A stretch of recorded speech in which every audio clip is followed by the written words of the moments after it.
नमस्कार मंडळी, किचनच्या अस्मितामध्ये आपणा सर्वांचे खूप खूप मनापासून स्वागत आहे। आज आपण पश्चिम महाराष्ट्रात म्हणजे सातारा, सांगली, कोल्हापूर या भागात बनवला जाणारा घाटी मसाला म्हणजेच कांदा लसूण मसाला कसा बनवायचा ते पाहणार आहोत। मसाल्याला बुरशी लागू नये, जाळी लागू नये किंवा त्याचा रंगही फिका पडू नये यासाठी खूप छोट्या छोट्या टिप्स दिलेल्या आहेत, त्यामुळे व्हिडिओ अजिबात स्किप न करता पूर्ण पहा। अशा प्रकारे तयार केलेला मसाला 2 ते 3 वर्ष खूप छान टिकतो। चला तर मग यासाठी लागणारे साहित्य पाहूयात। आज आपण 10 किलोच्या मसाल्याचं प्रमाण पाहणार आहोत। 10 किलोच्या मसाल्यासाठी 4.5 किलो मिरच्या घेतलेल्या आहेत। त्यामध्ये 2.5 किलो लवंगी मिरची घेतली आहे। लवंगी मिरचीने मसाल्याला तिखटपणा येतो। संकेश्वरी मिरची घेतलेली आहे 1.5 किलो। संकेश्वरी मिरची तिखटपणाला कमी असते, त्यामुळे मसाल्यामध्ये तिखटपणा बॅलन्स होतो। तसेच बेडगी मिरची अर्धा किलो घेतली आहे। बेडगी मिरचीमुळे मसाल्याला छान रंग येतो। या तिन्ही प्रकारच्या मिरच्यांचे देठ काढून घ्यायचे आहेत। या सर्व मिरच्या कडकडीत उन्हामध्ये 3 ते 4 दिवस छान वाळवून घेतल्या की मसाला लवकर खराब होत नाही आणि त्याचा कलरही फिका पडत नाही। कारण बाजारातून जेव्हा आपण मिरची विकत आणतो त्यावेळेस त्यावर खूप पाणी मारलेले असते, मिरचीमध्ये खूप आर्द्रता असते, त्यामुळे या मिरच्या कडकडीत उन्हात वाळवून घेणे खूप महत्त्वाचे आहे। तसेच 10 किलोच्या मसाल्यासाठी 1.5 किलो लसूण घेतला आहे। मसाला करताना सर्वात वेळखाऊ आणि किचकट असे सर्वांना वाटणारे काम म्हणजे लसूण सोलणे। लसूण सहजपणे सोलला जाण्यासाठी एक खूप पारंपरिक ट्रिक आहे। त्यासाठी लसूण फोडून त्याच्या पाकळ्या वेगळ्या करून लसूण थोडा पाखडून घेऊयात। त्यानंतर त्यामध्ये रोजच्या खाण्यातलं 1.5 चमचा तेल घालूयात आणि 1 चमचा ज्वारीचं किंवा बाजरीचं पीठ घालूयात आणि हे पीठ आणि तेल सर्व लसणाच्या पाकळ्यांना व्यवस्थित मिक्स करून घेऊयात। हे मिक्स झाले की कडकडीत उन्हामध्ये 1 दिवस वाळवून घेऊयात।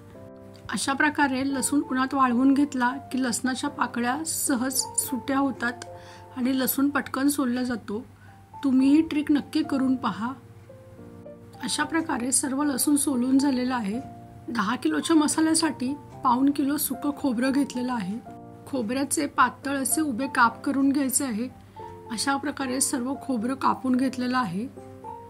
तसेच 10 किलोच्या मसाल्यासाठी 4 किलो कांदा घेतलेला आहे।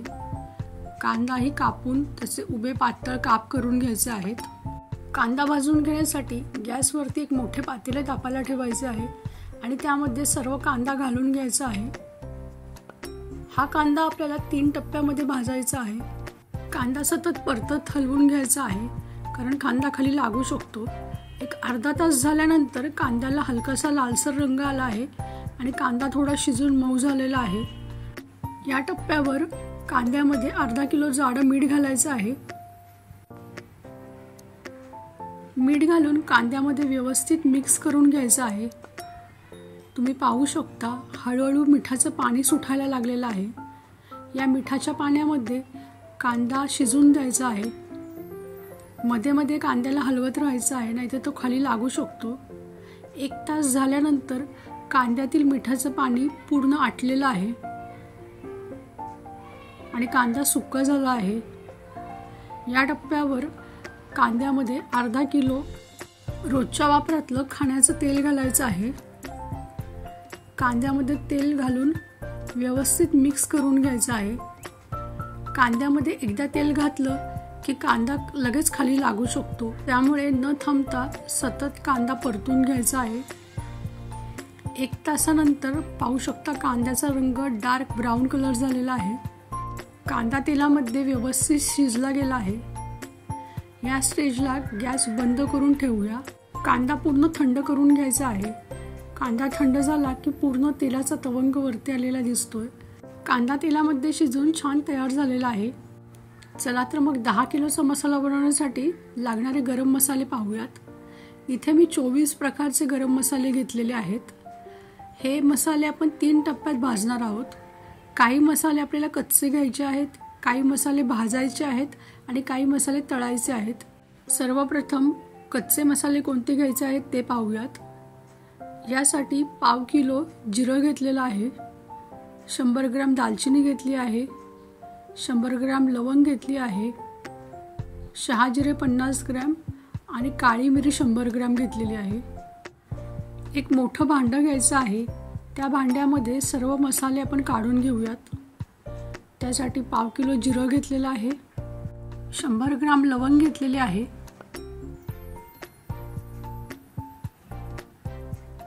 100 ग्रॅम दालचिनीचे तुकडे घेतलेले आहेत, 100 ग्रॅम काळी मिरी घेतलेली आहे,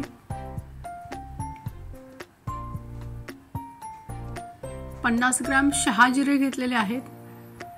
कोणकोणते मसाले भाजून घ्यायचे आहेत ते बघूयात। मोहरी घेतलेली आहे पाव किलो, मेथीदाणा 100 ग्रॅम, पांढरे तीळ पाव किलो, बडीशेप 100 ग्रॅम आणि खसखस 100 ग्रॅम। गॅसवर एक कढई तापायला ठेवलेली आहे, त्यामध्ये 250 ग्रॅम पांढरे तीळ घालून मंद आचेवर खरपूस भाजून घ्यायचे आहेत। तिळाला हलकासा तांबूस रंग आला याचाच अर्थ तीळ छान भाजून झालेले आहेत। ते एका भांड्यामध्ये काढून घेऊयात। त्याच कढईमध्ये 100 ग्रॅम खसखस भाजून घेऊया। 4 ते 5 मिनिटातच खसखस तडतडायला लागेल, याचा अर्थ की खसखस छान भाजून झालेली आहे। ती लगेच काढून घेऊयात। त्याच कढईमध्ये 100 ग्रॅम मेथीदाणा घालूयात, तोही मंद आचेवर खरपूस भाजून घेऊयात। हलकासा तांबूस रंग आला की मेथीदाणाही त्याच भांड्यात काढून घेऊया। कढईमध्ये 100 ग्रॅम बडीशेप घालूया, तीही मंद आचेवर खरपूस भाजून घेऊयात। हलकासा तांबूस रंग आला की बडीशेप छान भाजून झाले आहे, तीही या भांड्यामध्ये काढून घेऊयात। त्याच कढईमध्ये 250 ग्रॅम धने मंद आचेवर खरपूस लालसर रंगापर्यंत भाजून घ्यायचे आहेत आणि सर्व गरम मसाला तळून झाल्यानंतर लास्टला तेलाच्या कढईमध्ये धनेही आपल्याला तळून घ्यायचे आहेत, त्यामुळे या लिस्टमध्ये ते दाखवण्यात आलेले नाही आहेत। धने भाजून झालेले आहेत, ते एका वेगळ्या प्लेटमध्ये काढून घेऊयात। कढईमध्ये 250 ग्रॅम मोहरी घेऊन छान खरपूस मंद आचेवर भाजून घ्यायची आहे। मोहरी तडतडायला लागली की ती एका प्लेटमध्ये काढून थंड करून घेऊयात। चला तर मग जे मसाले तळून घ्यायचे आहेत ती लिस्ट पाहूयात। त्यामध्ये जायपत्री घेतलेली आहे 50 ग्रॅम, रामपत्री 50 ग्रॅम, मसाला वेलची 100 ग्रॅम, सुंठ 100 ग्रॅम आणि दगडफूल 50 ग्रॅम, तमालपत्र 50 ग्रॅम, नाकेश्वर 50 ग्रॅम, हिंग खडा घेतलेला आहे 50 ग्रॅम, त्रिफळ घेतलेला आहे 50 ग्रॅम, जायफळ 50 ग्रॅम, तसेच धने 250 ग्रॅम, चक्री फूल 50 ग्रॅम, हळकुंड घेतलेले आहेत 100 ग्रॅम, वेलची घेतलेली आहे 50 ग्रॅम आणि तमालपत्र 50 ग्रॅम। हे गरम मसाले तळण्यासाठी एका कढईमध्ये तेल घालून घेऊयात। तेल चांगले गरम झाले की त्यामध्ये मसाला वेलची घालूयात। मध्यम आचेवर मसाला वेलची छान तळून घ्यायची आहे। 5 ते 7 मिनिट मंद आचेवर तळल्यानंतर मसाला वेलची थोडी फुलली आहे, ती भाजून घेतलेल्या मसाल्यांमध्ये काढून घेऊयात। त्याच तेलामध्ये 50 ग्रॅम वेलची टाकूयात। वेलची टाकून 5 ते 7 मिनिट छान तळून घेऊयात। 5 ते 7 मिनिटांमध्ये वेलची हळूहळू फुलायला लागेल, ते काढून घेऊयात। त्याच तेलामध्ये 50 ग्रॅम रामपत्री घालूयात। 5 ते 7 मिनिट मंद आचेवर तळल्यानंतर रामपत्रीचा रंग हळूहळू डार्क व्हायला लागला आहे। रामपत्री तळून घेतलेल्या मसाल्यांमध्ये काढून घेऊयात। त्याच तेलामध्ये 50 ग्रॅम जायपत्री घालूयात। तीही 5 ते 7 मिनिट छान तळून घेऊयात।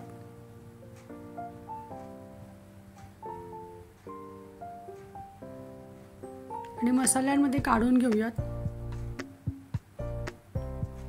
त्याच तेलामध्ये 50 ग्रॅम चक्री फूल घालूयात।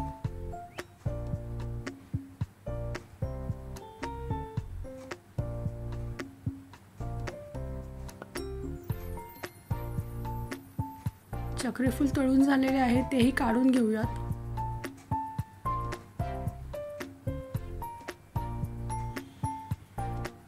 त्याच तेलामध्ये नाकेश्वरी आणि त्रिफळ 50-50 ग्रॅम घालूयात.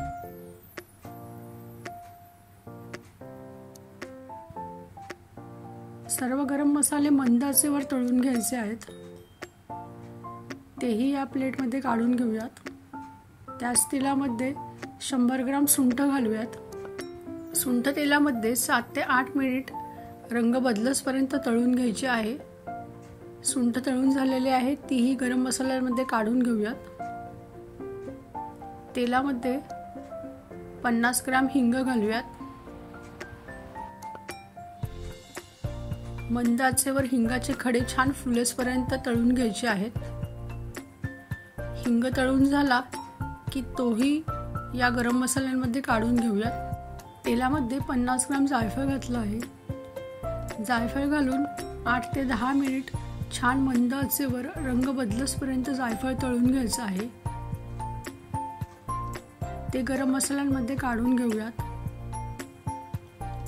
उरलेल्या तेलामध्ये 50 ग्रॅम तमालपत्र घालूयात. तमालपत्र 8 ते 10 मिनिट मंद आचेवर खरपूस तळून घ्यायचे आहेत. तमालपत्रांचा रंग बदलला की तेही काढून घेऊयात. त्याच तेलामध्ये 100 ग्रॅम हळकुंड घालूयात. हळकुंड घालून हळकुंड थोडासा कलर बदलला ते फुलले की तेही काढून घेऊयात. तेलामध्ये 50 ग्रॅम दगडफूल घालूयात. दगडफूल घातल्यानंतर अर्धा 1 सेकंदामध्येच लगेच दगडफूल काढून घ्यायचे आहेत. दगडफूल लगेच करपू शकते, त्यामुळे दगडफूल लवकर काढून घेणे खूप गरजेचं आहे. तेलामध्ये आता खोबऱ्याचे काप तळून घेऊयात. खोबऱ्याचे काप मंद आचेवर लालसर रंग येईपर्यंत खरपूस तळून घ्यायचे आहेत. जर डंका चालत नसतील तर खोबऱ्याचे काप मिक्सरला एकदा फिरवून घेऊन जा, म्हणजे ते चांगल्या प्रकारे कुटले जाते. तेलामध्ये आता भाजून घेतलेली मोहरी घालून घेऊयात. तीही मंद आचेवर छान खरपूस तळून घेऊयात आणि तळलेल्या गरम मसाल्यांमध्ये काढून घेऊयात. उरलेल्या कढईतल्या तेलामध्ये भाजून घेतलेले धने घालूयात. धनेही तेलामध्ये छान परतून घेऊयात आणि तळलेल्या गरम मसाल्यांमध्ये काढून घेऊयात. अशा प्रकारे सर्व गरम मसाला डंकात घेऊन जाण्यासाठी तयार झालेला आहे. डंकामध्ये सर्व जिन्नस कुटण्यासाठी आणले आहेत. सर्वप्रथम मसाला कुटण्यासाठी लाल मिरच्या आणि भाजलेले व तळलेले गरम मसाले घेतले आहेत. मसाले लवकर बारीक होण्यासाठी यामध्ये 1 किलो खडा मीठ घालत आहोत. याआधी कांदा भाजताना अर्धा किलो मीठ वापरले आहे, म्हणजे टोटल 1.5 किलो मीठ 10 किलोच्या मसाल्यासाठी वापरले आहे. तसेच अर्धा किलो तेल मसाला कुटताना मिसळले आहे. याआधी कांदा तळण्यासाठी आणि गरम मसाले तळण्यासाठीही तेल वापरले आहे. एकूण 10 किलोच्या मसाल्यासाठी साधारण 1.25 किलो तेल लागले आहे. अशा प्रकारे सर्व मसाला डंकामध्ये कुटून तयार झाला आहे. तो घरी आणल्यानंतर त्याच्या गाठी फोडून तो एका हवाबंद चिनी मातीच्या बरणीमध्ये भरून ठेवायचा आहे. अशा प्रकारे तयार केलेला मसाला 2 ते 3 वर्ष अजिबात बुरशी न लागता किंवा रंगही फिका न पडता खूप छान टिकतो. तुम्हाला जर ही झणझणीत घाटी मसाल्याची रेसिपी आवडली असेल तर रेसिपीला लाईक करा. चॅनलवर नवीन असाल तर चॅनलला सबस्क्राईब करा, म्हणजे जेव्हा मी नवीन रेसिपीज पोस्ट करेल त्याचे नोटिफिकेशन सर्वात आधी तुम्हाला मिळेल. पुन्हा भेटू अशाच नवनवीन रेसिपीजसोबत किचनची अस्मितामध्ये. वेळात वेळ काढून ही रेसिपी पाहिल्याबद्दल धन्यवाद.